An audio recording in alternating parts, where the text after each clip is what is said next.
Medak parliament అనేది దాదాపు 30 సంవత్సరాల నుంచి అక్కడ ఎంపీగా మాకు కాంగ్రెస్ పార్టీ గెలుస్తలేదు. ఇందిరాగాంధీ గారు ఎంపీ అయిన తర్వాత ఆయన ప్రైమ్ మినిస్టర్ అయిపోయిన తర్వాత మళ్ళీ బాగారెడ్డి గారు గెలిచారు. దాని తర్వాత ఎన్టీ రామారావు రావడం తోటి అప్పుడు టీడీపీ వచ్చింది. దాని తర్వాత నరేంద్ర గారు రావడం తోటి అప్పుడు కూడా బీజేపీ కాదు, అది నరేంద్ర బీజేపీ నరేంద్ర కాదు, నరేంద్ర చెప్తున్నా. బీజేపీ నరేంద్ర కాదు, నరేంద్ర బీజేపీ వ్యక్తిగత చరిష్మా అంతే.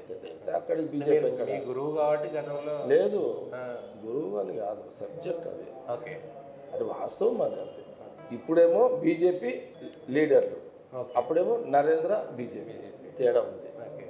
కాబట్టి నరేంద్ర బీజేపీ ఆయన ఎంపీ ఉండడం, దాని తర్వాత ఇక కేసీఆర్ సొంత జిల్లా, అక్కడి నుంచి ఆయన ఉద్యమం పేరు మీద గవర్నమెంట్ పేరు మీద ఆయన కబ్జా చేసిండు. 30 ఏళ్ళ నుంచి కాంగ్రెస్ ఖాతా లేదట ఎంపీ సీటు.